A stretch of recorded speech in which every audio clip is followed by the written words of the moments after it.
Hello again, you beautiful legends, and welcome to Blunt Force Healing Podcast. This is episode 270.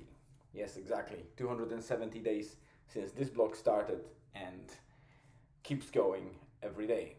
So you can check the blog that is being written every day and also the podcast that you're watching or listening, depending on which platform you are actually experiencing it. You might be on Spotify or Apple Podcast or some other podcast platform that this audio version is fed to. Or if you see me, my beautiful face, then it means that you're watching that either on Spotify video or on YouTube. If you are interested in reading the blog post, because they are usually slightly different than what I say in the podcast episode for every day's update, then it should be in the link, or the address to the blog is in the description of the podcast episode. So today it will be also hopefully quite concise and compressed, short and sweet. Well, maybe not so short, but as you know, yesterday we had a little bit of first taste of surfing, and none of us is experienced in surfing. We never touched the board really, except for Julian doing some bodyboarding also recently. So we are total beginners as a family, but we decided to go for foam top, lightweight beginners kind of boards. I say beginners because they are easier to learn surfing, but not only beginners use them. Professionals usually have at least one foamy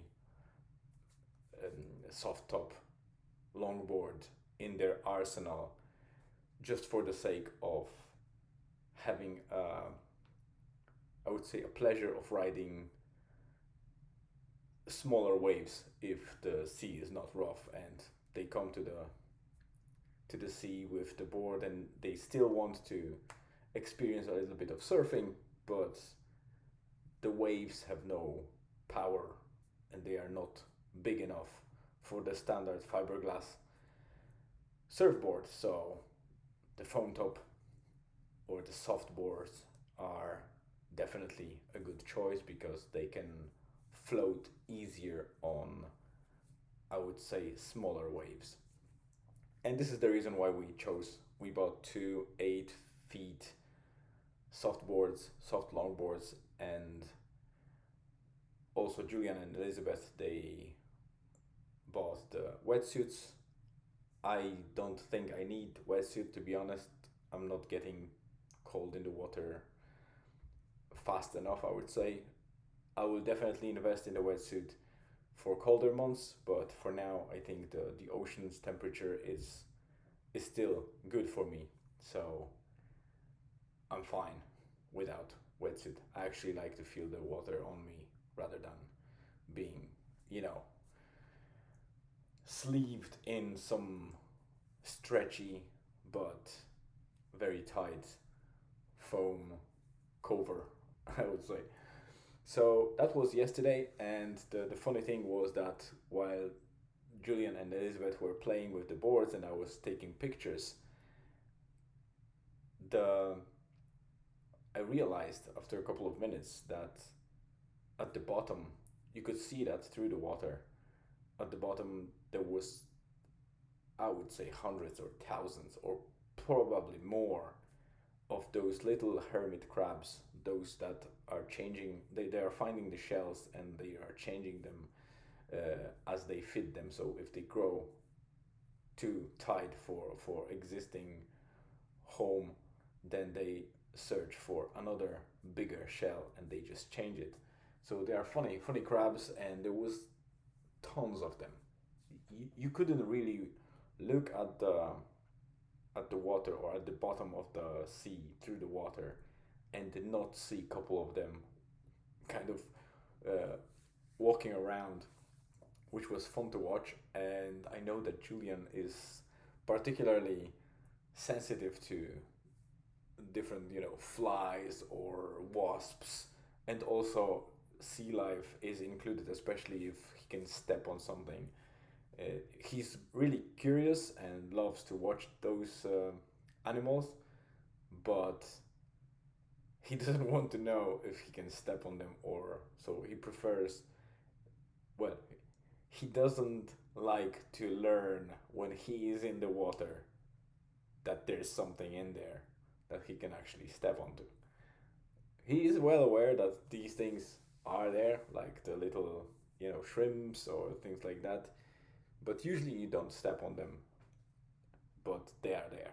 And when I told him after about half an hour of playing with the board, he said to me sarcastically, "Thank you for ruining my day." But yeah, he didn't go out. He still kept playing with the board. It was bigger than crabs and more entertaining than the crabs themselves, so he quickly forgot about it and kept doing his own stuff. And weird thing happened. Well, it's quite embarrassing, to be honest, because I'm a person that usually thinks ahead and plans the backup solutions, or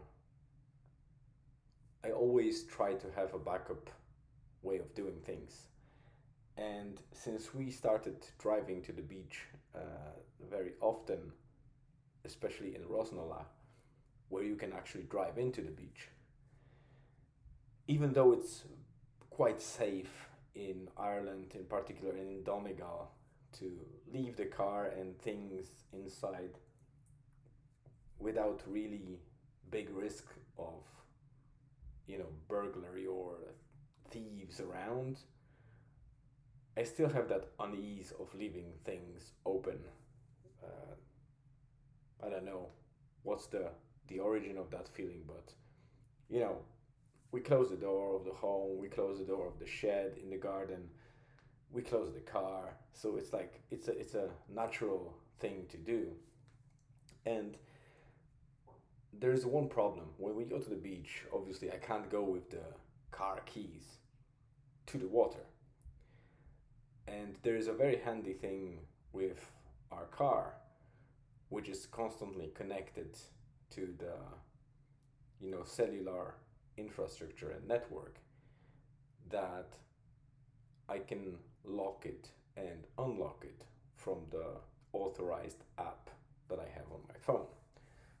And while the phone is resistant to water much, much more than the car keys would be, I found that I can leave the keys inside the car, close the door, and lock it from the phone, get my phone into the, tight shorts pocket, and, obviously I'm not diving any deep or anything like that, so the phone is fine. The one problem that I didn't anticipate yesterday was that I didn't have a full battery, and while I was shooting pictures and videos of both Elizabeth and Julian, obviously the battery drained quicker, and because it was hot, it was even faster than usual, and the phone started doing weird things.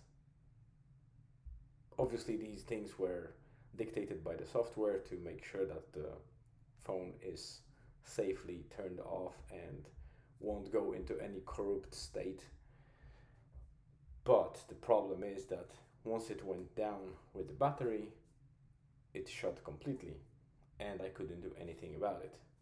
And as you probably now know, the car keys are in the locked car, and my phone is dead, and I have no way of opening the car. So, and it's very late, I would say evening, very close to the sunset, so not many people left on the beach. So I started walking and hoping that somebody will have the charger for the iPhone. And the first car I was unlucky, people didn't have that, but my, I would say, born luck in life worked to my advantage, and the second car, which was a lovely family of mother and three daughters that were playing around, they had the iPhone charger, so they were kind enough to help me to get a little bit of juice to get it to a couple of percent so it can turn on stable and allow me to connect to the network and just unlock the car. It was a bit embarrassing, but not as much as I was expecting. I used to be a person that is quickly embarrassed. I very often blushed pretty much all the time, but it tends to be less and less of a problem for me. I don't know why. Maybe it's the age.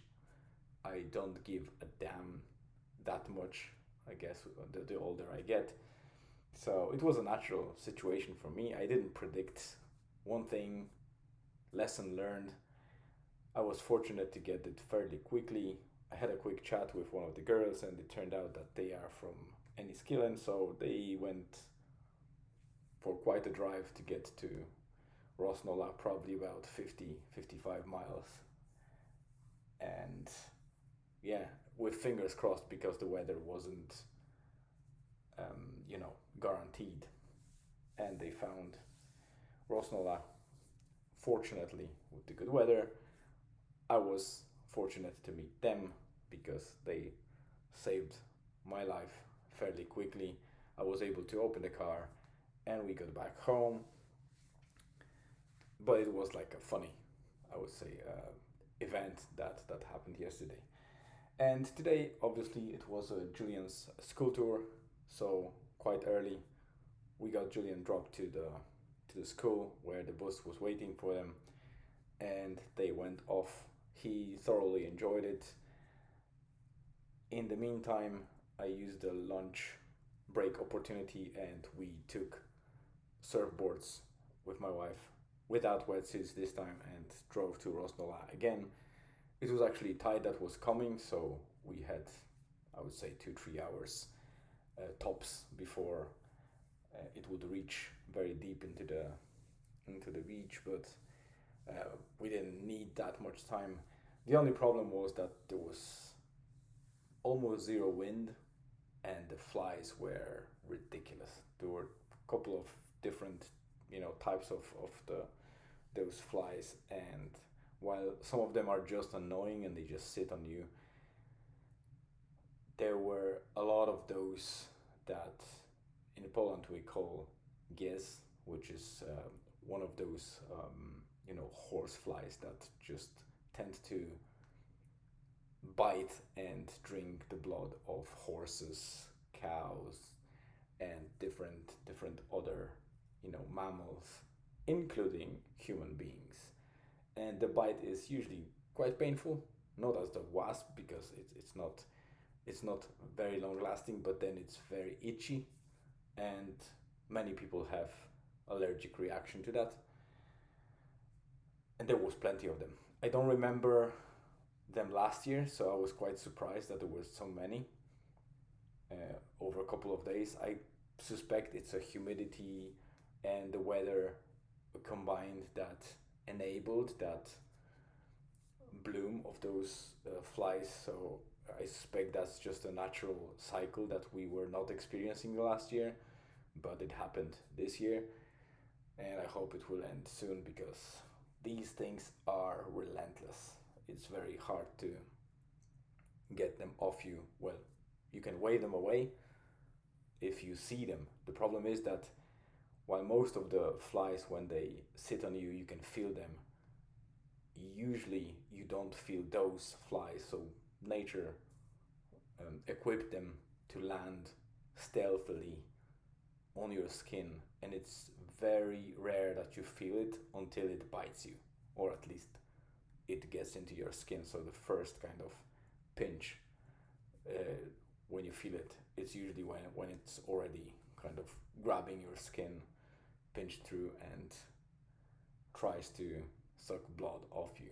So very unpleasant type of insect.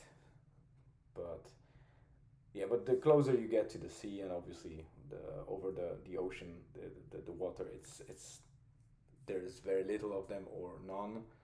But on the beach, you need to have a closed door because otherwise, it's impossible to survive if there's no wind.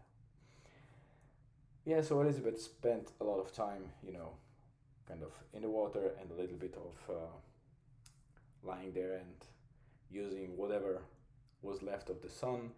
And I took my laptop with me just in case, the lunch break is not enough, and spent a little bit of time working remotely from the car because the coverage is great in there. So it was a good day, and that was basically the highlight of the day. Not much happened.